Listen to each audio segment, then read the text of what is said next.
Welcome to Humanising. I'm Mickey Smith, and today I'm joined by Cici, who is a local councillor for the Thurrock. And yeah, I'm here to answer some questions. And today we are going to actually humanise a politician. So without further ado, let's get right into it. So first off, Cici, I want to know a little bit about how your school life was. Was you a top grade student? Was you the quiet kids? I don't know, I'm laughing so much, there's nothing funny. Apart from you, of course. But yeah, I was pretty good in school. Academically, I would say I was always pretty confident in that sense. But yeah, I didn't particularly like school, if I'm honest. What would have been your favourite subject? And you can't say home time. You know what? It would probably have been topic work. Because, I mean, that was basically geography and history, like, merged together into, like, one subject. So that was good. I always liked English as well. I really like poetry, writing, and all that stuff is, like, interesting to me. And with this poetry, do you still continue this in this day? Unfortunately, no. Just because you get so busy with life and everything that it's, like, I don't really have as much time for, like, the hobbies that I love. But, like, yeah, creative writing, poetry, and all that stuff has always been something that's, like, the power of words. It's always been something that's been very prominent to me, like, throughout my entire life. So. And that's kind of like why you got into politics, because you believe that poetry had such a meaning with words, and so does politics. Yeah, exactly. That's exactly it. And I think a lot of the times, I think we underestimate, like, how important it is to the way in which we choose our words and, like, the way in which we say things and deliver it. Like, there's always a meaning behind it as to why you chose one word over another, and, like, what does that convey? What's that meaning? And especially in politics, I think it's something that people need to be really, really aware of. And I think especially in recent times, it's quite scary the way words are being used and manipulated, and language to, like, obviously convey, like, quite dangerous messages. So yeah, it's interesting to think about. And for anybody that kind of wants to be in the kind of same place that you are, what kind of grades do you need to be in? You know what job? it is? There isn't, like, a grade that you have to get, like a criteria or like a standard that you have to reach, because to be a councillor, like an elected councillor, it's not really about your academic achievements per se. I mean, for me, I always did pretty good in school. Like, I say I didn't really like school, but I meant more so in terms of, like, primary school, like the whole social aspect of it, I didn't always particularly enjoy. But the academic side I always loved. I've always loved, like, just academia, to be honest. Up until now, because now I'm actually getting a bit tired of it. But there isn't really grades. Yeah, I did secondary school. I went to a grammar school for my secondary school, and so that was a big kind of change for me, because, like, the area that I'm from, like, there aren't any grammar schools, so, you know, you commute. There's an all-girls school, so, you know, you do that for 5 years. Then I go to sixth form in East London, like Brampton Manor, which is quite known for, like, getting people to Oxford, Cambridge, and the likes. So I did that for 2 years. Came out of Brampton with 2 A stars and an A, and then I got into LSE. Which is the London School of Economics and Political Science. But everyone forgets the political science part, but, like, it's supposed to be both. And yeah, now I'm going into my final year at university, so that's where I'm at right now, hence why I'm getting a bit kind of tired of the academia, because it's just a lot, like, it's just intense. I love my degree, like, the academic side, but it's quite intense balancing it with councillor stuff. So, you say about this work balance life, Yeah. What is it that you are studying at uni? Oh yeah, I forgot to mention that part. That'd be useful. I'm studying politics and international relations. And what does that look like day to day at uni? It looks like just a mishmash of subjects which they put within the politics realm of my degree, because it's like a joint honours, and then international relations, which is just essentially like looking at a lot of issues from, like, the name kind of implies it, international sort of lens. So for me, for the past 2 years, I've been doing a lot of work in, like, political philosophy, theory, political science, because, yeah, technically it's a science, so, you know, there's, like, a mathematical-ish element to it, which I don't love. I never liked maths in school. I've never been good at that, and I don't really like numbers. So, yeah, but apart from that, I focus a lot on theory, and also looking at different countries and, like, how their political systems have evolved, like, concepts around corruption, like, in certain countries, why, like, institutions and things work well in certain instances and not in others, like war, the concept of war, like democracy, big concepts, justice even. So for me, I love my degree because it's just all the things that I'm really passionate about. And so for me, a day-to-day is just going in, doing my lectures, my classes, working on campus and then going home. Yeah, you sound like you've got a lot of passion around all of these kind of subjects. When did you find this passion? Has it always been there, or was it like at the age of 12, there was a massive event? Yeah. You know what? I get this question a lot, and it's like, it wasn't even like there was like a massive like epiphany, and then I was like, yeah, this is what I want to do. I think my first kind of exposure to like formal politics, because I kind of like to separate the two, was in Thurrock, where we are. Like, there's a youth cabinet, and at the time I joined when I was probably like 12, 13, and I started doing that, and that was really interesting because that was my first kind of introduction to the council. Because I mean, most young people, they don't know what the council. You hear your parents talk about the council, but you're like, what's the council? Who's the council? So I joined that because I was just really interested in wanting to see, okay, how can young people have like a forum in the local area to actually talk about problems, issues. So that was my first introduction to that, and I was part of that until I was like 18. So I was in the youth cabinet for, I'd say, a good 4, maybe 5 years, I'd say, before I even got involved in some councillor stuff. But just growing up in my household, my dad always had the news on, and he'd always watch CNN. So that was always on in my house. And I feel like anyone that has like an African dad would know that, like that they just love having like the news on, specifically like CNN, that kind of stuff, or Al Jazeera or something, because it gives that kind of international angle to like what's going on in the world, you know. It's very easy, because we live in Britain, to like think that, yeah, have a very isolated view on like the world, and it's important to see, okay, what's going on like geographically, like in the world outside of here, and that can kind of give some explanations as to why we're dealing with what we're dealing with today. So I think that also fed into why I wanted to do politics and international relations, because I love politics, but I also like, okay, but how do other countries operate? How do they do their politics? Like, what's the similarities and the differences? So you spoke about your dad and like how he'd have the news on all the time. Would you say that he was kind of the foundation for your love of politics and discussion? Yeah, you know, I'd say that, because we'd always have like political debates and discussions, and I was saying like off air, at least I think it was off air. I like debates, and I like to like talk to people and like hear different opinions and like bounce off that. So I think it started from home, because my dad just always kind of had these conversations with me, and he was a teacher in Kenya, where like I'm like ethnically from. So he has that academic background as well, and because I've always kind of done quite well in academics, like we always just kind of had something to talk about. Yeah. I mean, we spoke about your dad. He kind of does like teaching and academia. So what's the rest of your family looking like? Your mother, does she work? Do you have siblings? Yeah, so my mum is an ADHD consultant, so she, works in that space, and she's worked for so many years, like mental health and things like that.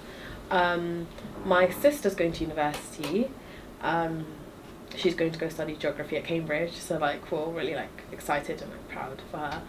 My little brother, he's still in secondary school, and my older brother, he's working, so that's kind of the makeup of my family. So yeah, I have 3 siblings, and I live with my mum and my dad as well. So with your mother being an ADHD consultant, would you say that that's kind of founded a way of you having an outlook on mental health within your politics? Yeah, definitely. I think just even in my life, like, because this is the area that she's worked in for so many years, like growing up in that like household, I feel like I've just been exposed to a lot of things, and especially of ADHD, because that's what she specialises like in terms of like assessing people.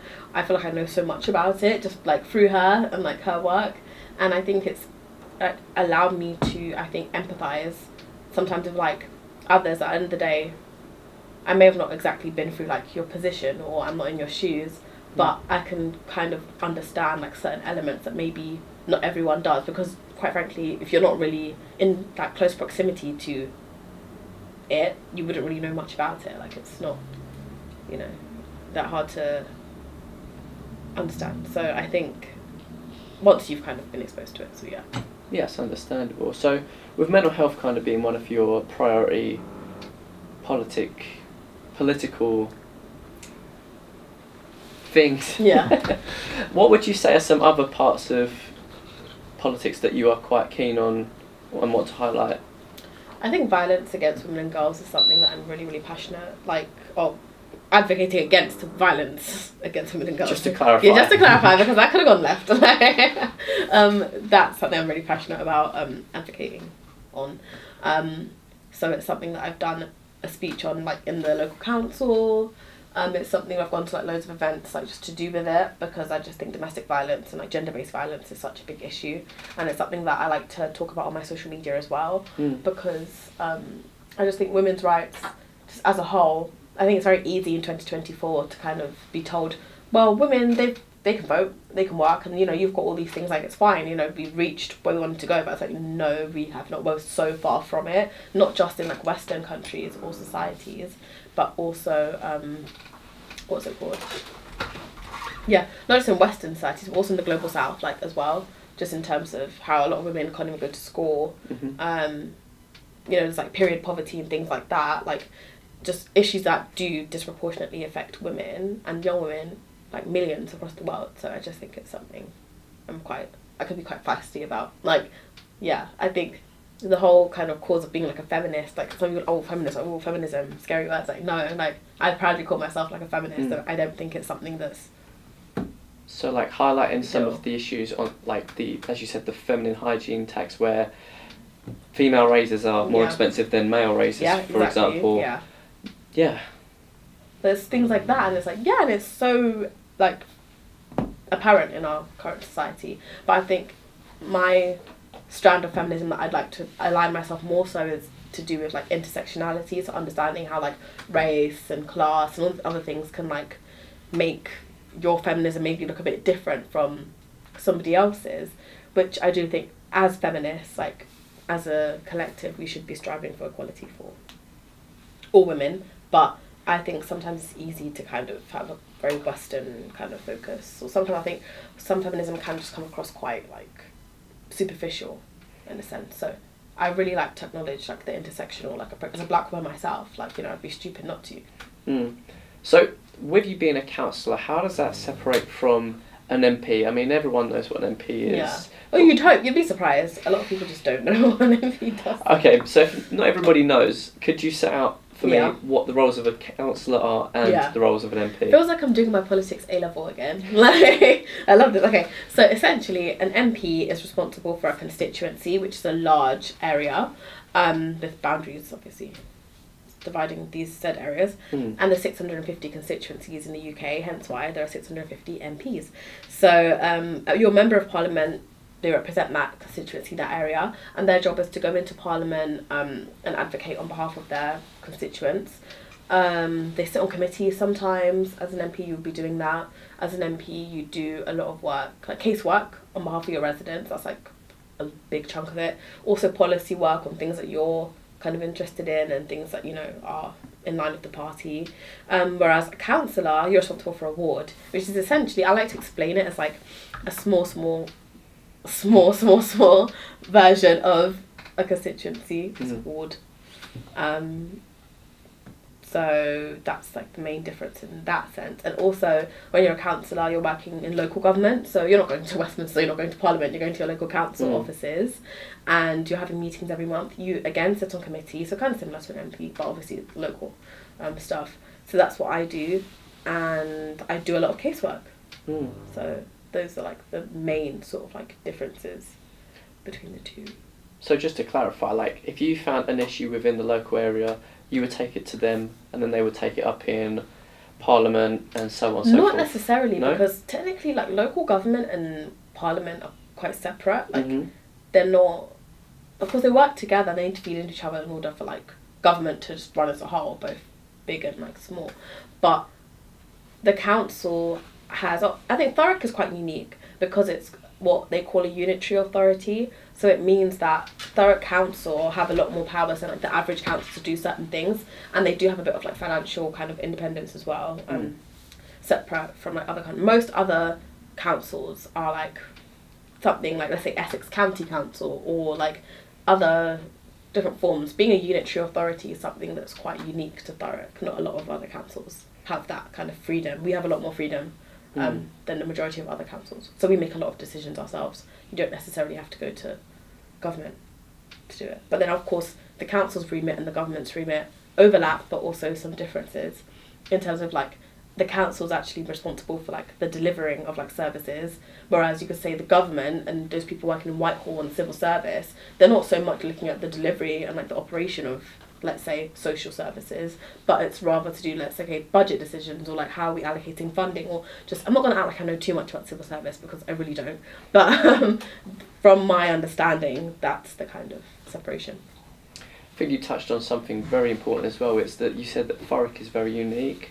What is it that made you fall in love with Thurrock the most? What's the uniqueness that you tell everyone about? What do I tell someone to come to Thurrock apart from Lakeside? Which I am. I'm a big Lakeside supporter. I think it's great. But outside of that, I think that Thurrock is an interesting place because we're on like the Thames. I mean, I'm from Tilbury, so like we have a lot of history to do with Windrush, and every year they do a lot of like fun activities in like memory of the Windrush generation, which I think is really cool. I think living in Thurrock is good because we're just outside of London. We have good transport links. It is bloody expensive, but the transport is good. Like, I think living in Thurrock gives you a good element of, if you need to work in London or study there, you can do it. But you also have like peace and quiet. I mean, depending on which part of Thurrock you're in. I think for the most part we're quite quiet. We have a lot of green space, a lot of like fresh air, and I think that's something that's quite valuable. And yeah, I just think Thurrock is just a really cool place in terms of the cultures. And growing up in Tilbury wasn't always like easy, but I do think it kind of shaped me into the person that I am today. So it's cool in that sense, and that's why I wanted to give back, because as just someone who's grown up here, knowing that there's just not enough young people being represented, that was something that kind of annoyed me. It's like, you know what, if the average age of a councillor is 63 in this country, then I might as well, at the time I was 19, I was like, I might as well just run and see what happens, because if I win, I win, and if I don't, I've still like gained such a really good experience of like being in politics. So So being one of the youngest politicians in the country, how have you faced people that might say, you know, you're too young, you have no life experience, how do you know what my issues are? I just want to know a little bit about that. Yeah, I've faced that a lot. Ever since I got selected to like stand in my board, there's obviously always going to be those people who do want to use like my age as like a reason to like undermine what I want to do and how much I can kind of achieve. But for me, it's always a thing where I just don't think age has any sort of correlation to competency. And I think that's why people make a mistake, because there could be somebody who's 60 and just couldn't do a job, and there's someone who's 20 and could. And vice versa. There could be someone who's like 25 and could not do that job, and someone who's 17 could do a great job. So I just don't think age has any correlation to how competent you would be in a certain job. And I like to remind people that like being a councillor, no one's born knowing how to be a councillor, right? When we all get elected, we all go through the exact same training, we all go through the exact same processes. So I think in order for politics to work and for a democracy to be healthy, you need a broad representation of voices, right? And if the average age of a councillor in this country is 63, if local government is just full up of just, no disrespect, I mean, there's no one particularly old here, like older, like senior people, pensioners, like I just don't see how that's supposed to work in favour of everybody in the society. We need people from a broad kind of array of voices. So that's what I like to tell people, like, and just because you're young, it's like, we don't just like suddenly gain consciousness when we turn 18, like we talk about life experience. It's like, I also have life experience because as far as I'm aware, I've been on this earth for about 20 years, so I think we're all, the only difference is we just come with different life experiences, and that's inherently a positive thing for democracy and for politics in general and for representation. So yeah, I just try not to take it to heart, because I think a lot of the time that argument is usually levelled at me when they can't argue with any of like the content of what I have to say and the merit of my argument, so it's very easy to pick up at a characteristic which, you know, there's nothing I can do about, because I am what I am. I am a 20-year-old woman. So I just think it's a bit of a cheap shot. Yeah. I feel like you were really talking for a whole generation at that point, where you was like, my age does not define my competency, you know, but if you're speaking for this generation of young people, what are you doing within your community to prove that your age is not dependent on your what's the word? The competency. Yes. I'd say for me a big part of it is actually just trying to do my job as best as I can, because I think there's a lot of pressure on me sometimes. I feel like, because I'm like the youngest, like there's a lot of eyes on what I do and what I don't do, in the sense of people feel like, oh, she's young, we've given her a shot. Like, people, I think there's probably a lot of people that were very happy to kind of see me not be able to do what I'm doing, and who kind of said previously, like, there's no way she could, like, do this. So for me, I think a big part of it is like doing my job, also advocating for things that are going to benefit young people in my area. So like the youth zone, which they're trying to build in Tilbury, is something that I've been vocally quite supportive about. I've gone to go visit they have one in like Barking and Dagenham, and it's so cool. And the fact they want to build something like that in Tilbury is really exciting, because I think especially in my area it's really needed. I am quite interested in looking at ways that they can reduce childhood poverty and obesity, like in my ward and just like in Tilbury in general, because we have some of the highest rates of, if not, we have the highest rate of child poverty in the borough. Childhood obesity as well. Life expectancy in the town is 10 years, something like 10 years younger than a different part of the borough. Like, the stats are just very, very bad, if I'm being honest, like in terms of the outcomes that young people could potentially have. And so for me, it's really important to like work with the council and see, okay, what can I do for young people to just kind of help alleviate some of the systemic challenges that people face, because a lot of it is to do with like your socioeconomic background, you know, like the job your parents have, and like how that impacts how you were brought up and your school, and that's just like the postcode lottery. I think that's a whole other thing, but just in terms of where you live, kind of dictating what kind of quality education you get, like all these things are very important. And so yeah, something else just came into my head in terms of I'm trying to work with another councillor, Councillor Ryan Paulston. He's a councillor in South Ockenden, to organise some sort of youth kind of event or engagement activity. It's something we're really looking forward to doing. So I'd say, yeah, I do try my best to just kind of do my job and also advocate for things I know will benefit Tilbury residents, particularly the youngest Tilbury residents. You spoke about the youth hubs. Could you speak a little bit more on them? Yeah, so I think is it the youth zone that I mentioned? Yes. In Barking and Dagenham. So I think they're called Futures. I forgot the name is exactly. But they essentially are a charity that run like youth zones in areas that are quite like deprived. And they have so many things available in there. They have like music studios, they have like sports, like basketball courts, they have like football courts, they have like cooking classes in there, they have a salon and barber like training thing, like anything you can think of. At least the one I went to in Barking and Dagenham, there's like so much, like such a big space.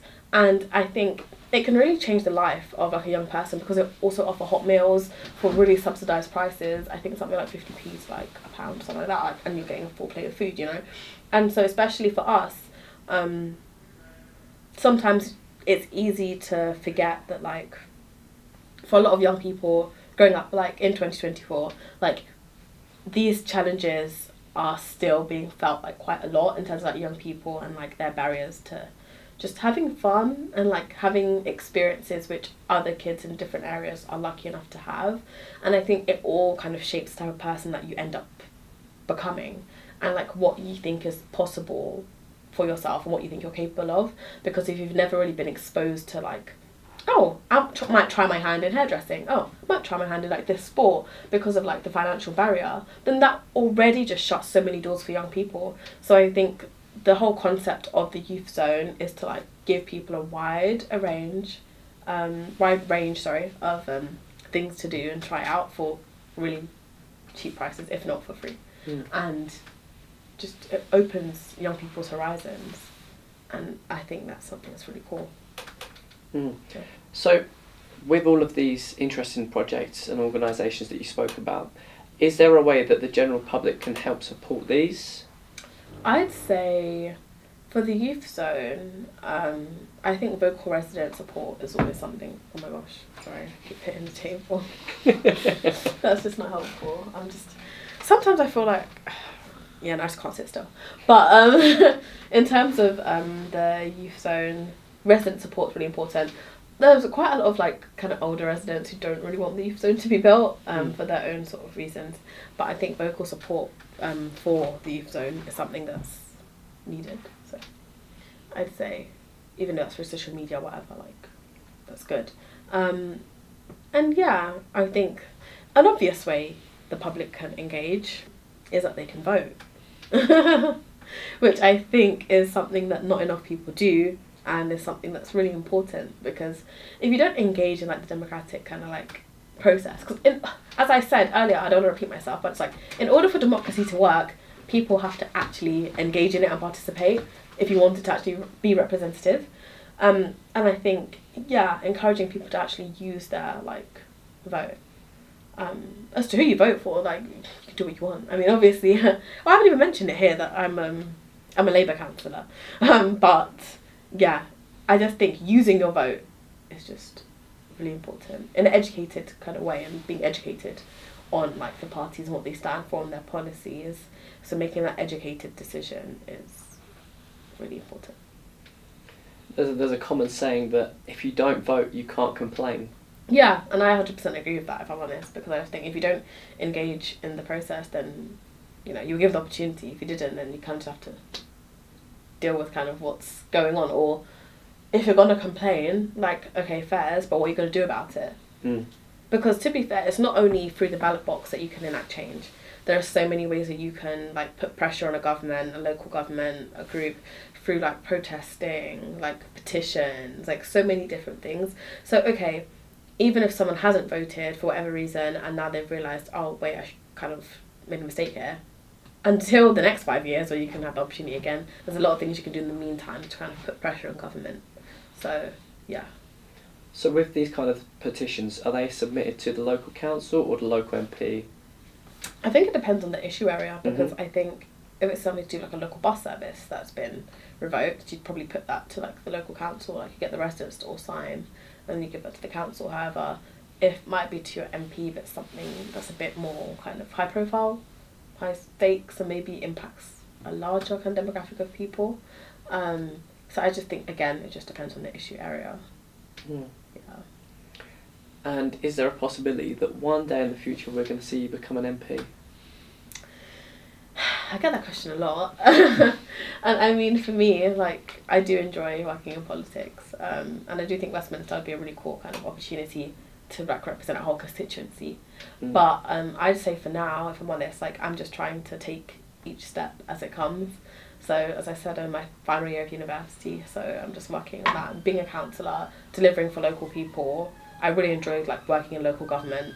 I think it's good that you can actually have such a profound impact to someone's life, even if it like seems quite small. Yeah, even if it seems like it's something quite small, if you can just get an outcome for someone, that's really rewarding. So yeah, back to your question. Maybe one day, yes. I will be. But, you know, I'm not in any particular rush, necessarily. So if you were to eventually one day become an MP, would you still be representing Thurrock? Or is there a process that you are given a random constituency, or do you get to choose? If I'm being honest, I don't really know. Like, in terms of, like, the, how you'd get allocated to a certain, like, place. Yeah. I can't really say much on that. Alright. Don't skip, this isn't an advert. What I wanted to do was just take a quick second just to say big thank you to UNTURNSHIPS, who helped organise this interview with Cici, and a great big thank you to AFRIMEDIA, who helps facilitate the space that we used during this time in this interview. Right, now back from that intermission that we just briefly took. So Cici, I wanted to ask you another question about how the electoral process kind of worked in your case. Okay. So in terms of like, okay, how the elections kind of run, was I had to be elected from people in my local area, like the ward, kind of, that's how it kind of works. And usually with local council elections, it depends on the council. So in theory, once you're elected, you should have a term of about, I think it's 4 years, that's how it works here. But unfortunately, because of the bankruptcy that Thurrock Council has had, one of the recommendations that the government made when they had their intervention was that all of us should go up for election. So all-out elections is what they'd be called technically next year. So I'm running again next year, and that would have, by that point, I would have been a councillor for about 2 years. So it's quite interesting in that sense. And so yeah, the process is really just how any other standard election happens in this country. You have your campaigning time, which is around about, let's say, 6 months before the election. It depends. You can start as early or as late as you want, but obviously you need to be obviously strategic in that. So yeah, you just go canvassing, door knocking, campaigning. That's like the bulk of my work that I think a lot of people don't really realise. Like, working in politics, it's not as like glamorous as like some people would think, or like maybe it is for some people at like senior, like top levels, but like for me, a lot of what I do is campaigning like in my local constituency and just like hearing what people have to say. And it sounds weird, but I actually really enjoy it, like knocking on people's doors and hearing like their opinions on things, on politics, what they think's working, what they think's not working. I think you get so much kind of experience in just dealing with all different types of people through doing that. Because I mean, in principle, what you're doing is knocking on a random person's door and asking them like questions about their politics and what they believe. So if you think of it like in the principle of it, it seems a bit odd, but actually it's one of the main ways that political parties can actually touch base with their base and see, okay, what are the people saying on the ground. And that can influence anything from policy to like, even as a councillor, you can pick up casework through that. So it's a really good way. But to go back to your original question of what's the electoral process, yeah, it's literally just like any other election. You campaign on the day, you go into the ballot box or the, what's it called? What's the place that people... Voting station, polling station. The polling station. Yep. Polling station. And you put your vote in the ballot box, and it's counted that night, and you find out probably by about 2 a.m. the next day whether you've won or not. And you always have to stand there and wait for them to count and watch them count it. And that's another big part of the process, which a lot of people don't really see because you don't really record much in there. You're not really allowed. So yeah, I've been to a few of those in my time, and they're really fun but really exhausting. So during these polling nights and voting stages, there are many sleepless nights. Yeah, I'd say so. I think especially like polling night, when everyone's in the polling station, not the polling station, sorry, the counting, at the count, that's what we call colloquially like the count. It is a lot because, yeah, if there's any problems with the way the votes have been counted, if a candidate thinks that there's something going a bit fishy with the way the votes have been, done, they can request for like a recount, which basically means the people that are counting have to count a large chunk all over again. Bearing in mind these votes are counted like very thoroughly and meticulously, and there's so many stages and processes. And I think a lot of people don't know that, like, if you're in the count, at the count, I should say, like, on the table, you can see basically all of the ballots. They're paper, because you're in this country, we do it on paper, you tick or you cross, whatever it is. So there is a lot of transparency in that sense, because you can literally see, and you're encouraged to watch them as they do it. And if you see anything that looks a bit like, I think they might have accidentally put someone's vote in the wrong pile, you call that out. So I think there's actually quite a lot of transparency in that sense. But yeah. So when you're out doing this campaigning for yourself, what's the general reception you receive from the public? Okay, so I get I'd say 3 different reactions. The first one is they think I'm campaigning for somebody else. I don't realise that it's for me. So they're like, oh, so who are you campaigning for? And then I have to be like, oh, I'm the one that's running. So that's funny. Another time, a lot of the time, I'm probably going to get, oh, you're really young. You look really young. That's like the biggest thing. They get like, how old are you? But you'd be surprised, a lot of it isn't really negative. I think, if anything, when I've knocked on some older people's doors, they've actually been quite happy to see me, because they're like, oh, it's really, really good that we've got young people actually wanting to engage and get involved in politics. Like, we've had our time, it's time for us to let young people actually now take the reins and, work in politics. So that, I get that quite a lot, even though I do get a lot of, you're so young. Actually, a good majority of that, but people see it as a good thing. It's like refreshing in a way. And what's the last one that I'd say? Or they're just really not interested. I want to stand through my face. Like, Labour, yuck. Which is to be expected. And I don't take it personally, because at the end of the day, it's politics. Like, it's cool.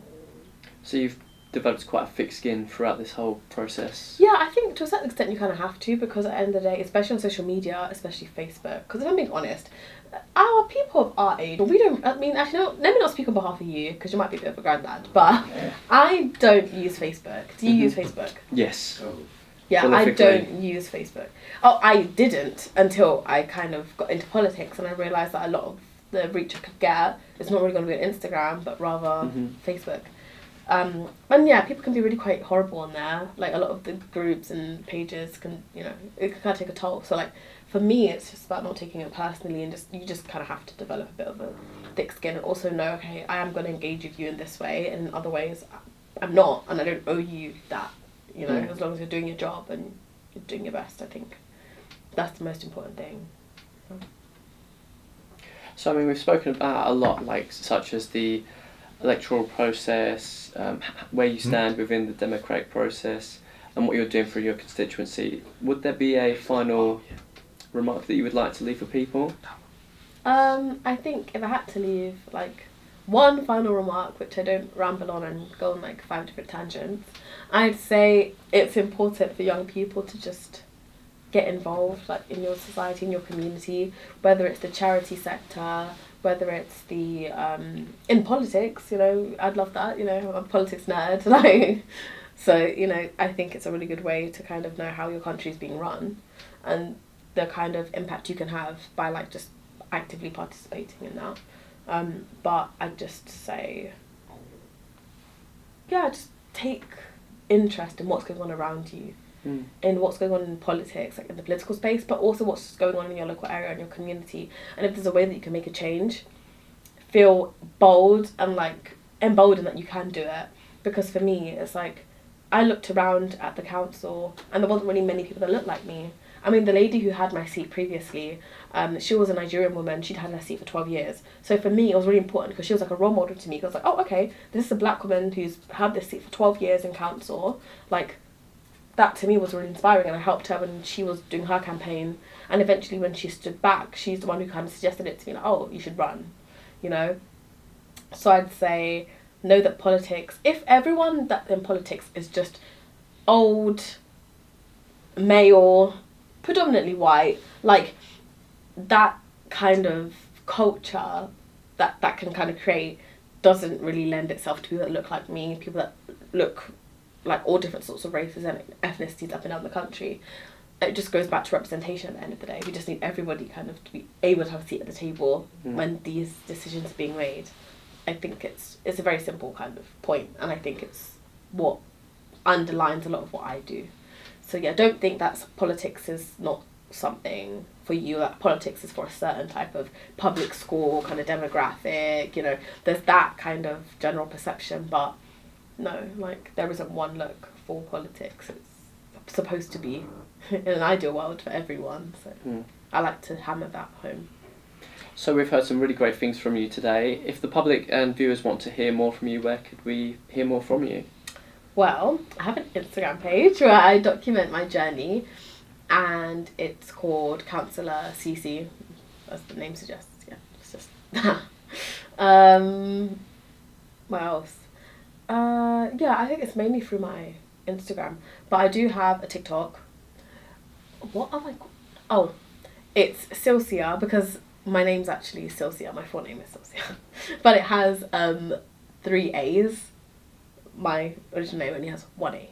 So yeah, Cici with 3 A's for my TikTok, from what I remember. So yeah, those are the 2 places you can find me. Yeah. Right, that's all today. Thank you, Cici, for coming in today. And that's it. Thank you everyone for watching, and hope you have a great day. Bye. Clap.